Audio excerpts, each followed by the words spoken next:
ভগবানপুর ১ নম্বর ব্লকের ইলাশপুর এলাকায় বিজেপি পরিচালিত গ্রাম পঞ্চায়েত প্রধানের অস্বাভাবিক মৃত্যু হয়েছে। মৃত মহিলার নাম নবনীতা কুইলি বর্মন। বাড়িতে চুল রং করার কেমিক্যাল খেয়ে ফেলার পর মারাত্মক অসুস্থ হয়ে পড়েন তিনি। এরপর আশঙ্কাজনক অবস্থায় তাকে তমলুকের একটি বেসরকারি হাসপাতালে নিয়ে গেলে রবিবার অনেক রাতে তার মৃত্যু হয়েছে বলেই খবর। এই ঘটনায় শোকের ছায়া নেমেছে এলাকা জুড়ে।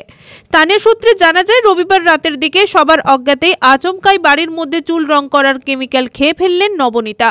ঘটনা জানাজানি হতেই পরিবারের লোকেরা তাকে উদ্ধার করে প্রথমে ভগবানপুরের নিকটবর্তী হাসপাতালে নিয়ে যায়। সেখান থেকে আশঙ্কাজনক অবস্থায় নবনীতাকে তমলুকের একটি বেসরকারি হাসপাতালে নিয়ে গেলে সেখানেই গভীর রাতে তার মৃত্যু হয়। সোমবার তাম্রলিপ্ত জেলা সদর হাসপাতালে মৃতদেহের ময়না তদন্তের পর দেহ পরিবারের হাতে তুলে দেওয়া হয়। স্থানীয় বাসিন্দারা জানিয়েছেন, নবনীতা কুইলি বর্মনের বাপের বাড়ি এবং শ্বশুর বাড়ি দুটোই ভগবানপুর থানার ইলাশপুর গ্রাম এলাকাতেই অবস্থিত। গত বছর পঞ্চায়েত নির্বাচনে বিজেপির টিকিটে জয়ী হয় নবনীতা এবং সর্বসম্মতিতে ভগবানপুর গ্রাম পঞ্চায়েতের প্রধান রূপে তাকে নির্বাচিত করা হয়।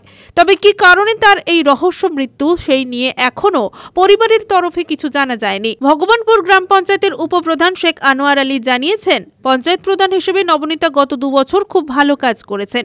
সাধারণ মানুষের জন্য সর্বদা নিজেকে নিয়োজিত রাখতেন, কিন্তু ঠিক কোন কারণে তার মৃত্যু সে বিষয়ে সম্পূর্ণ অন্ধকার। হ্যাঁ, আমরা খবর পেয়েছি।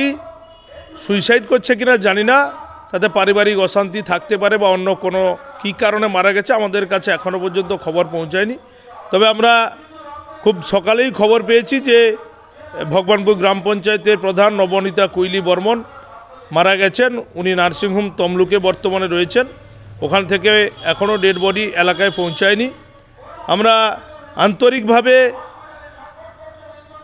খুব কষ্টের সহিত জানাচ্ছি যে যাই হোক, আমাদের পাশের গ্রাম পঞ্চায়েত ভগবানপুর, তার প্রধান উনি, আমাদের বিজেপি থেকে উনি নির্বাচিত হলেও আমাদের ব্লকের মধ্যে যেহেতু প্রধান, আমরা ওনার প্রতি আত্মার শান্তি কামনা করি। যেভাবে কী কারণে মারা গেছে এখনও খবর আমরা পাইনি। নিশ্চিতভাবে খবর আসবে, আমরা নিশ্চিতভাবে বাড়িতে যাব ডেড বডি পৌঁছালে। ব্যুরো রিপোর্ট, খবর BCBS।